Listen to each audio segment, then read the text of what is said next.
In the freezing wilderness of Newfoundland, where the North Atlantic winds howled and most deemed it impossible to build anything of value, Canada constructed what would become the most important airfield of World War II. Britain initially ignored the proposal. Military planners in London dismissed it as unrealistic. How could a remote, frozen outpost in the middle of nowhere possibly change the course of a global war? They were about to discover just how catastrophically wrong they were. The crisis Britain refused to see. By 1940, Britain stood alone against Nazi Germany. The Battle of Britain raged in the skies above London and southeastern England. RAF pilots fought desperately to hold back the Luftwaffe's relentless assault. Every day, Spitfires and Hurricanes fell from the sky. Every night, factories worked overtime to replace them. But there was a problem that kept Winston Churchill awake at night, a problem that threatened to strangle Britain's ability to fight back. Aircraft production in Britain couldn't keep pace with losses. American factories were churning out bombers and fighters by the thousands, magnificent machines that could turn the tide of the war. But how would these aircraft reach Britain? The traditional answer was by ship, carefully disassembled, packed into cargo holds, transported across the submarine-infested Atlantic, then reassembled upon arrival. This process took weeks, sometimes months. And German U-boats were slaughtering Allied shipping with ruthless efficiency. In the first months of 1941, U-boats sank over 600,000 tons of Allied shipping. Merchant sailors called the Atlantic run a death sentence. Convoys sailed knowing that a significant percentage would never reach port. Aircraft carriers occasionally ferried fighters across the ocean, but this tied up valuable naval assets desperately needed elsewhere. The mathematics were brutal and unsustainable. Britain needed aircraft faster than they were arriving. Much faster. Canadian aviation planners looked at a map and saw something British officials initially refused to consider. Newfoundland, technically still a separate British dominion in 1940, jutted out into the Atlantic like a reaching hand. It was the closest point in North America to Europe. If you could build an airfield there, if you could somehow construct runways and facilities in one of the harshest environments imaginable, you could fly aircraft directly to Britain. You could bypass the U-boats entirely. The concept seemed insane. Newfoundland's interior was wilderness, accessible only by rough trails. Winters brought savage storms and temperatures that could freeze machinery solid. Building materials would have to be shipped in, along with thousands of workers. The terrain was rocky and unforgiving. The weather was unpredictable and often violent. Spring brought fog so thick pilots couldn't see their wingtips. And yet, a small group of visionaries insisted it could be done. The birth of the impossible. Lord Beaverbrook, Britain's Minister of Aircraft Production and himself a Canadian, became the project's unlikely champion. He understood what others couldn't see, that the traditional methods of aircraft delivery were losing the war before it could properly begin. In November 1940, he pushed hard for the creation of what would become RAF Ferry Command, a civilian military hybrid organization tasked with flying aircraft across the Atlantic. The chosen location was Gander, a small community on Newfoundland's northeastern coast. When surveyors arrived in 1936, they found almost nothing except wilderness, a small lake and terrain that seemed purpose-built to frustrate construction efforts. Trees had to be cleared. Rock had to be blasted. Drainage systems had to be engineered to prevent runways from turning into swamps during spring thaw. Workers lived in temporary camps, enduring conditions that would have broken lesser men. By 1940, despite British skepticism and minimal initial support, Gander had 4 runways, each over a mile long. These were the longest runways in the world at that time. Hangars rose from ground that had been virgin forest just years before. Fuel storage facilities capable of servicing hundreds of aircraft took shape. Navigation equipment, primitive by modern standards but cutting-edge for 1940, was installed. Weather stations began tracking the Atlantic's notoriously fickle conditions. Britain's initial response was lukewarm at best. Military planners argued that pilots couldn't reliably navigate across 3,000 kilometers of open ocean. They claimed weather conditions would make the route suicidal. They questioned whether enough qualified pilots could be found for such a dangerous mission. Every objection reflected a failure of imagination, an inability to grasp that the rules of warfare were changing. The first proof-of-concept flight occurred in November 1940. 7 Lockheed Hudson bombers took off from Gander, bound for Britain. These weren't the massive 4-engine heavy bombers that would later make the crossing routine. They were medium-sized aircraft with limited range and no margin for error. The pilots flying them were civilians, former airline captains and bush pilots who understood risk in ways military officers didn't. 6 of those 7 aircraft reached Britain safely. One was lost to weather, but the mission was deemed a success. It proved the concept. Aircraft could be flown across the Atlantic. The airbridge was possible. And once British officials grasped the implications, everything changed. The pipeline that defeated the U-boats. By mid-1941, Gander had transformed into something unprecedented in military history. It wasn't just an airfield. It was an industrial-scale logistics hub, a machine designed to push aircraft across the Atlantic at a pace Germany couldn't match. Every day, weather permitting, dozens of aircraft arrived from factories in the United States and Canada. Bombers, fighters, transports, reconnaissance aircraft, they all funneled through Gander. The process was carefully orchestrated. Aircraft arrived and immediately underwent inspection. Ferry command pilots, a diverse group that included Canadians, Americans, British, Free French, Polish, and pilots from a dozen other nations, received weather briefings and flight plans. Navigation in 1941 meant celestial navigation, using sextants to measure star positions and dead reckoning to estimate position based on speed and wind drift. There was no GPS, no satellite communication, no rescue helicopters if something went wrong. Pilots flew into darkness and uncertainty, trusting instruments and skill. The route typically involved multiple stops. From Gander, aircraft flew to Goose Bay in Labrador, then to Greenland, then Iceland, and finally to Prestwick in Scotland. Each leg presented its own challenges. The Greenland crossing was particularly treacherous, with ice, unpredictable storms, and mountains hidden by clouds. Pilots who made the journey described it as flying through milk, completely blind, navigating by instruments while praying their calculations were correct. Fighter aircraft presented unique problems.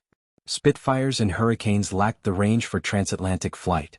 Engineers developed long-range fuel tanks that could be fitted to fighters, extending their range just enough to make the crossing possible. These tanks were uncomfortable and dangerous, filled with high-octane fuel directly behind the pilot. One burst of flak, one mechanical failure, and the entire aircraft became a flying bomb. Yet pilots flew them anyway because Britain desperately needed fighters. By 1942, the operation had reached industrial scale. Records show that in some months, over 500 aircraft transited through Gander. That's more than 16 aircraft per day, every day regardless of weather or season. 4-engine bombers like the B-24 Liberator and B-17 Flying Fortress became routine sights.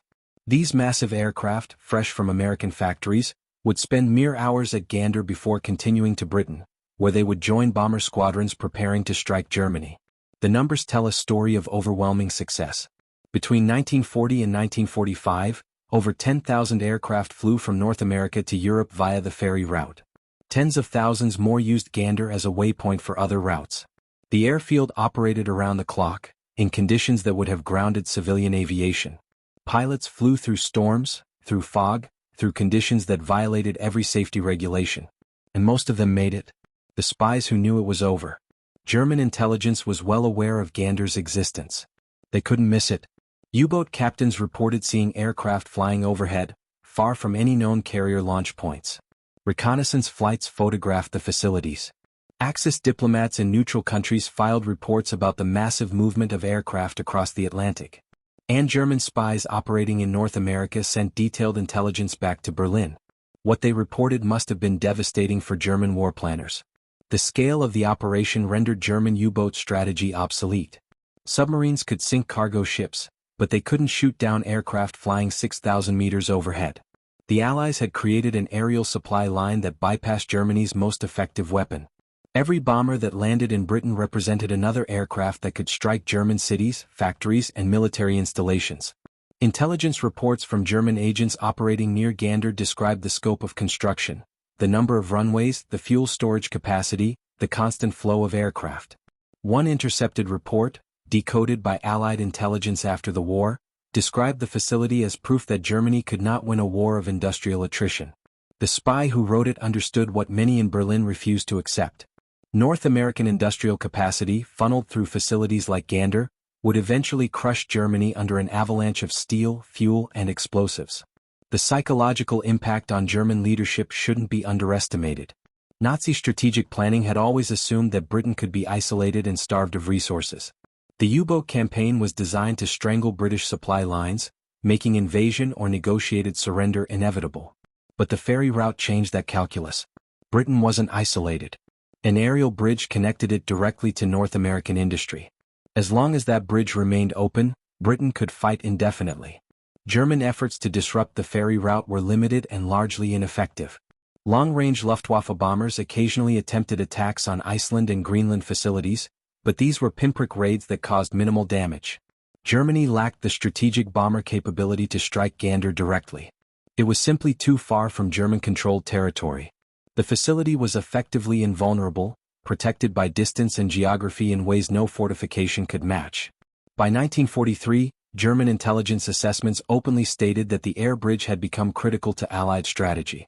Reports described how the steady flow of aircraft supported not just British air defense, but also the growing strategic bomber campaign against Germany itself. B-17s and B-24s ferried through Gander were bombing German cities within weeks of leaving American factories. The compressed timeline between production and deployment gave Germany no opportunity to adapt or respond. The forgotten heroes. The pilots who flew the ferry route were an unusual group. Many were civilians under contract to ferry command. Others were military pilots assigned to delivery duty. They came from every Allied nation and several neutral countries. American pilots flew for ferry command months before the United States officially entered the war. Women pilots, including members of the British Air Transport Auxiliary, ferried aircraft across the Atlantic at a time when female aviators were rare and often dismissed. These pilots faced dangers that combat pilots didn't encounter. Combat was intense but brief. Ferry pilots spent hours over open ocean, alone with their thoughts and the steady drone of engines. Mechanical failures meant ditching in the frigid Atlantic, where survival time was measured in minutes. Navigation errors could send an aircraft hundreds of kilometers off course, running out of fuel far from any possible landing site. Weather could change in minutes, turning a routine flight into a desperate struggle for survival. The casualty rate tells the story. Approximately 1 in 10 ferry flights ended in loss of aircraft and crew. Some disappeared without a trace, swallowed by the Atlantic. Others crashed in Greenland or Iceland, victims of storms or mechanical failure. A few made emergency landings in remote areas and survived for days or weeks before rescue. Each loss was mourned, investigated, and then operations continued because the mission was too important to pause for grief. Jean-Pierre Dubois, mentioned in historical records, was typical of these pilots. A young French-Canadian, he flew B-25 Mitchell bombers across the Atlantic multiple times. His logbook, preserved in Canadian archives, describes flights through conditions that sound impossible. Ice accumulation that added tons of weight to aircraft. Electrical storms that made instruments unreliable. Fog so thick that landing required radio guidance and prayer. Yet he and thousands like him kept flying because they understood what was at stake. Women played crucial roles beyond piloting. Weather forecasters, radio operators, mechanics, and administrative staff kept Gander functioning. The facility employed thousands of people, most in support roles that never received recognition. Weather forecasting was particularly critical, as accurate predictions could mean the difference between safe passage and catastrophe. Women staffed the weather stations, tracked atmospheric conditions, and provided the data that pilots depended on for survival. The diversity of the operation was remarkable for its time. Black pilots from the United States ferried aircraft long before the military fully integrated. Indigenous Canadians worked as guides and support staff, their knowledge of local conditions proving invaluable. Refugees from occupied Europe found purpose and employment. Gander became a microcosm of the Allied war effort, dozens of nationalities working toward a common goal. The strategic impact. Historians often focus on famous battles when discussing World War II. Stalingrad, Midway, Normandy, these are the names that dominate textbooks. But logistics won the war. The unglamorous work of moving supplies, fuel, and equipment determined outcomes as much as any tactical brilliance.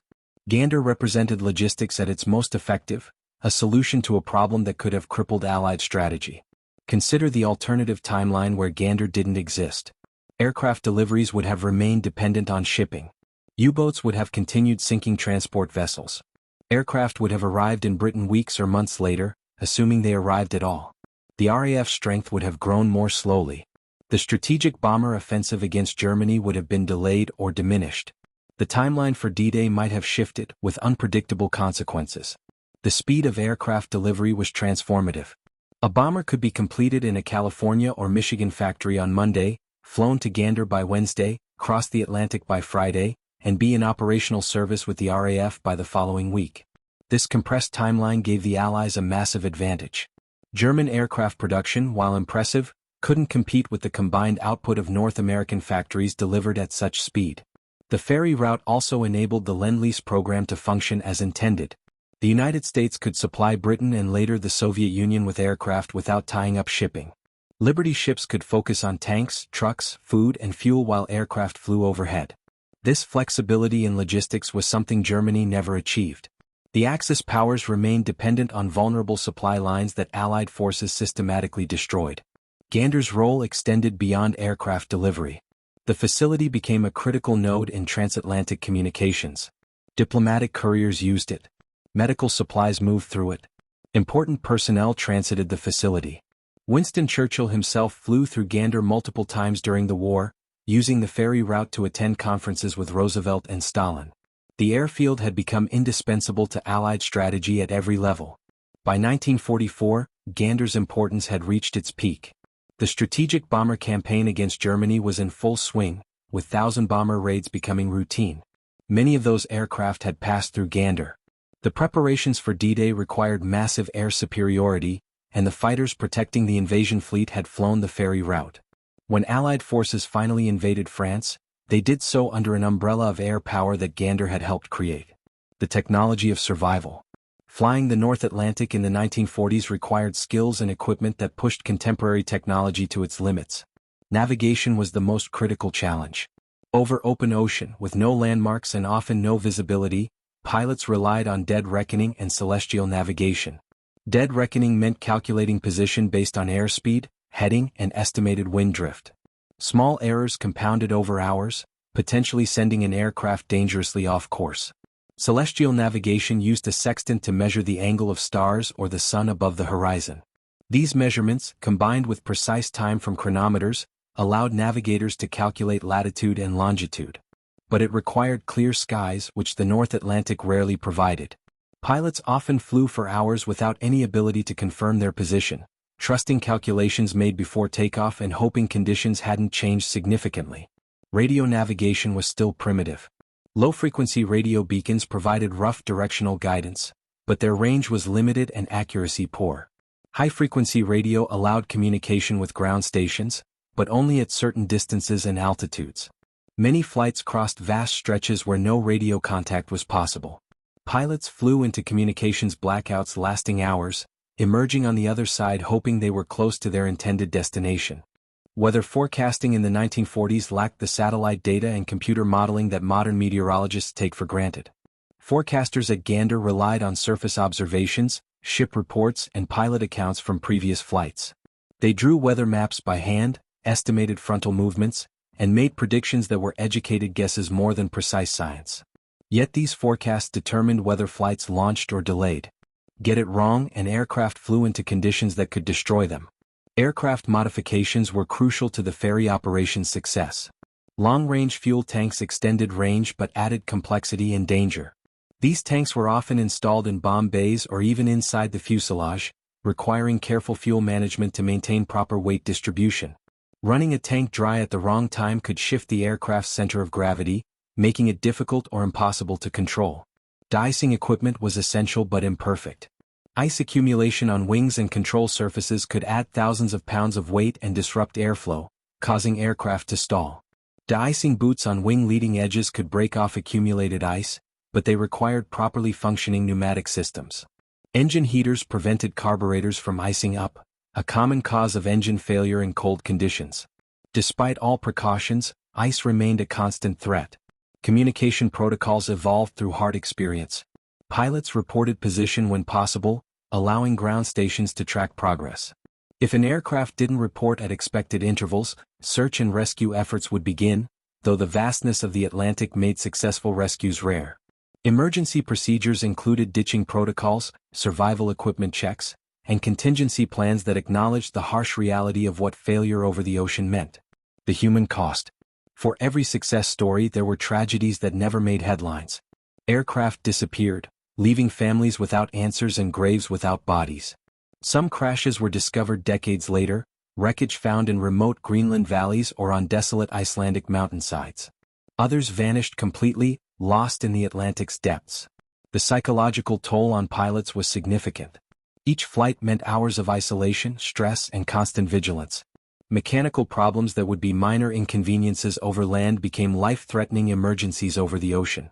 The weight of responsibility pressed heavily on captains who commanded multi-engine bombers worth millions of dollars and carrying crew members whose lives depended on their decisions. Ground crews worked in brutal conditions. Winters at Gander brought temperatures well below freezing and winds that made exposed skin painful within seconds. Aircraft had to be maintained outdoors as hangar space was limited. Mechanics worked with frozen tools on frozen metal, performing repairs and inspections that couldn't be delayed regardless of weather. Frostbite and cold injuries were common. The isolation of Newfoundland affected everyone stationed there. Gander was remote, far from major cities and the normal comforts of civilization. Entertainment options were limited. Mail service was irregular. For many personnel, especially those from warmer climates, the posting was a test of endurance. Yet morale generally remained high because everyone understood the mission's importance. Families back home lived with constant anxiety. Unlike combat pilots who flew discrete missions, ferry pilots were gone for days or weeks at a time. News of safe arrival might not reach families for extended periods. When aircraft disappeared, notification of families was delayed while authorities confirmed losses. The uncertainty was agonizing for wives, parents, and children waiting for news that might never come. The decline in legacy. As the war progressed, Gander's role evolved. By late 1944, with Allied forces advancing across Europe, the strategic emphasis shifted. The airbridge remained important, but its critical nature diminished. Aircraft could now be staged through liberated European airfields. The ferry route continued operations through the war's end, but the peak period of 1942 to 1943 represented its greatest contribution. Post-war, Gander faced an uncertain future. Military requirements decreased dramatically. Thousands of workers who had migrated to Newfoundland for wartime employment departed. The massive infrastructure built at such cost seemed likely to become a white elephant, an expensive relic of a war that had ended. But jet-age aviation gave Gander a new purpose. As commercial aviation expanded in the 1950s and 1960s, transatlantic flights became routine. Early jet aircraft lacked the range to cross the Atlantic non-stop. Gander became a critical refueling stop, continuing its role as a transatlantic waypoint. International travelers who had never heard of the airfield's wartime significance stopped there, briefly setting foot on the field that had helped win the war. The 1960s brought further changes. Aircraft range increased. Direct transatlantic flights became standard. Gander's importance as a refueling stop diminished. The airfield remained operational but at reduced capacity, serving regional flights and occasional international aircraft. The glory days seemed permanently past. Then came September 11, 2001. When American airspace closed after the terrorist attacks, dozens of international flights diverted to Gander. The small town absorbed thousands of stranded passengers, providing shelter, food, and compassion at a moment of global crisis.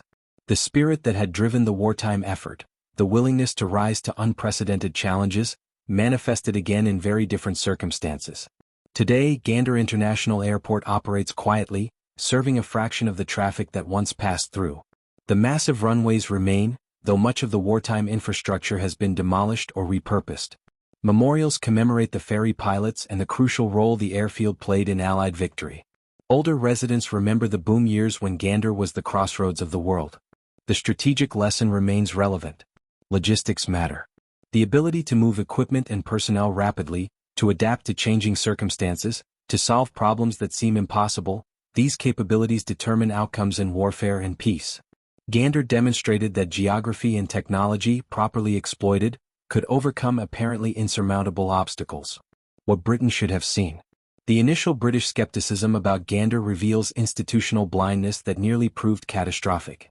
Military establishments, constrained by tradition and existing doctrine, often fail to recognize revolutionary possibilities. The ferry route wasn't revolutionary in the sense of introducing entirely new technology. Aircraft already existed. Transatlantic flight had been proven as early as 1919. The revolution was in application, in the systematic use of existing capabilities to solve a critical strategic problem. Britain's institutional resistance reflected assumptions about risk and feasibility. Military planners calculated that transatlantic ferry flights would produce unacceptable losses. They were partially correct. The casualty rate was significant. But they failed to compare those losses to the alternative.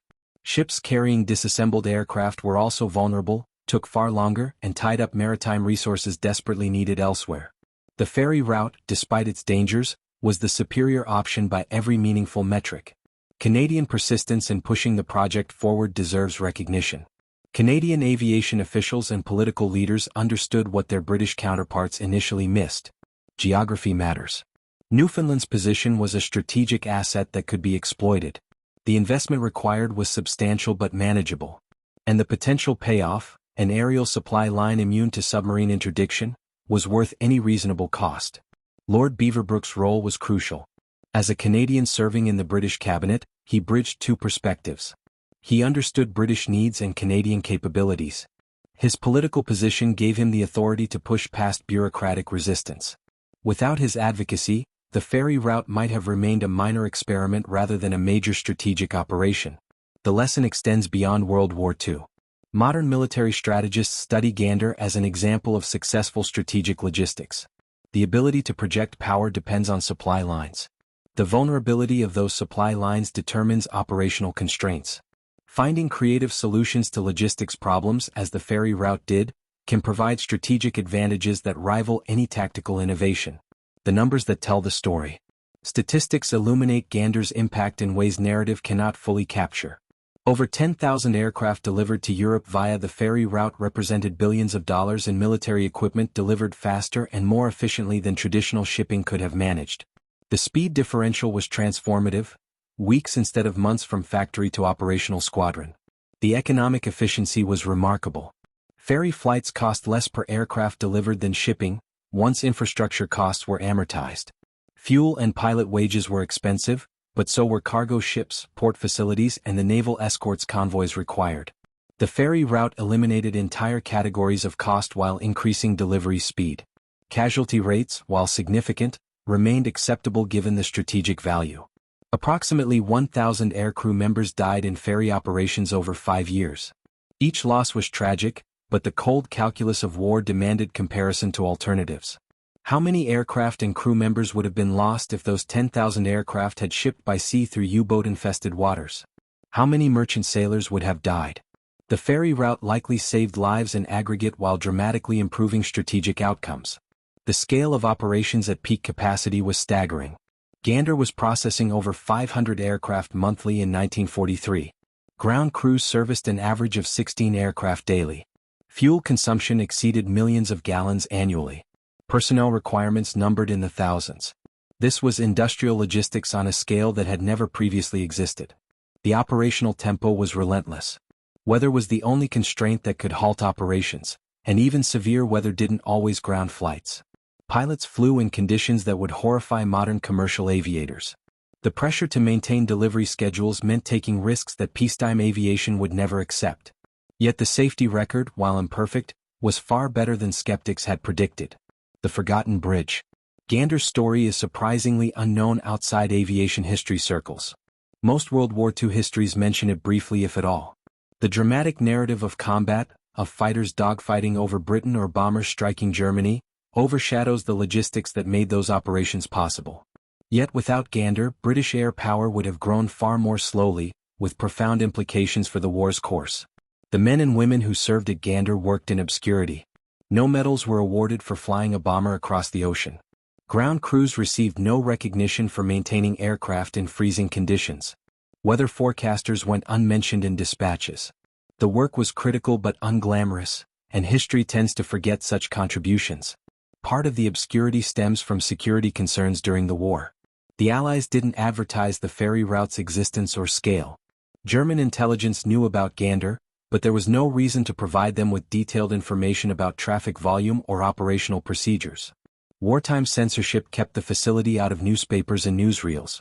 Post-war, as Gander transitioned to civilian aviation, its military past became historical footnote.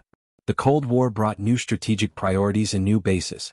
Gander continued operating but without the drama of its wartime peak. Generations grew up unaware that this quiet Newfoundland airfield had played such a crucial role decades earlier. Recent years have brought renewed interest. Historians researching World War II logistics have rediscovered Gander's story. Veterans' memoirs and archived documents have been digitized and made accessible. Museum exhibits have highlighted the ferry operation. The September 11th connection brought the town international attention, creating opportunities to share its deeper history. The fundamental lesson deserves wider recognition. Wars are won by logistics as much as combat. The ability to deliver equipment, fuel, and personnel where they're needed, when they're needed, determines outcomes. Gander exemplified logistics excellence, solving a problem that threatened Allied strategy and doing so with innovation, determination, and sacrifice. Britain's initial dismissal of Canada's proposal reflects institutional failures that recur throughout history. Established organizations resist innovation, especially when it challenges existing procedures and assumptions. Outsiders, whether individuals or nations on the periphery, often see possibilities that insiders miss. Listening to such voices, evaluating proposals on merit rather than source, can mean the difference between success and failure. The strategic turning point. In retrospect, the ferry route's creation marked a turning point in the Atlantic theater.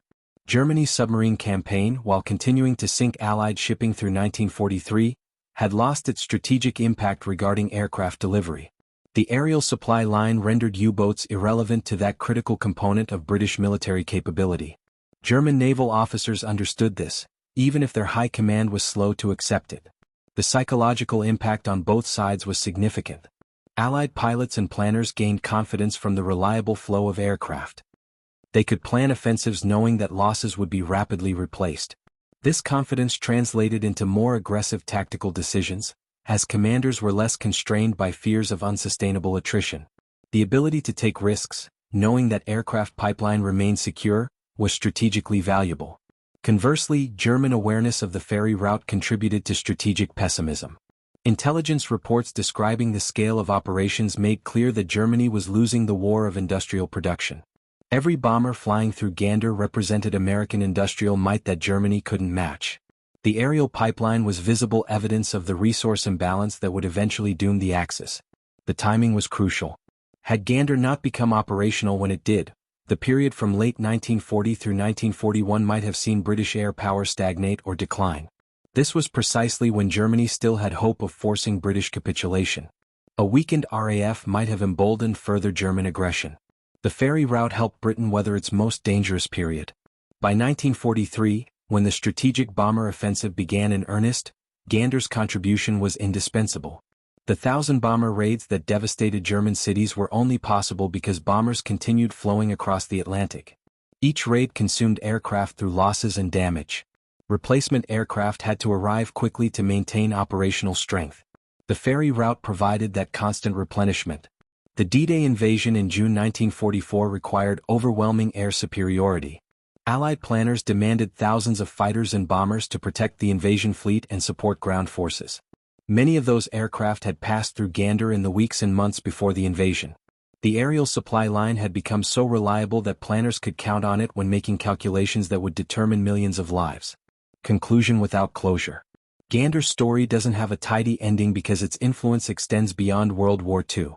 The techniques and procedures developed for ferry operations influenced post-war commercial aviation. The experience of flying transatlantic routes regularly informed aircraft design, navigation systems, and weather forecasting. Skills learned in wartime transferred to peaceful applications. The strategic principle remains valid. Geography creates opportunities and challenges. Technology provides tools to exploit or overcome geography. Vision and determination transform theoretical possibilities into operational realities. These factors combined at Gander to create something unprecedented, an aerial bridge that changed the course of history. Today, aircraft cross the Atlantic by the thousands, passenger jets on routes that would have seemed miraculous to ferry pilots who battled storms and ice while nursing bombers across those same waters. The modern flights are routine, safe, and boring. But they follow paths pioneered by men and women who risked everything to prove it could be done. The runways at Gander remain, longer than most aircraft will ever need, built for a different era's requirements. They stand as monuments to what can be achieved when necessity demands innovation and when people are willing to attempt the impossible. Britain eventually recognized what Canada saw from the beginning, that remote Newfoundland airfield was the front line of Europe's defense, the bridge that kept Britain fighting until victory was won. The ferry pilots are mostly gone now, their stories fading with them. The ground crews who worked through brutal winters have passed into history. The planners and visionaries who made it all possible are remembered only in archives. But what they accomplished remains, a testament to human ingenuity, courage, and determination when confronted with challenges that seem insurmountable. They were told it couldn't be done. They did it anyway. And in doing so, they helped win a war and change the world.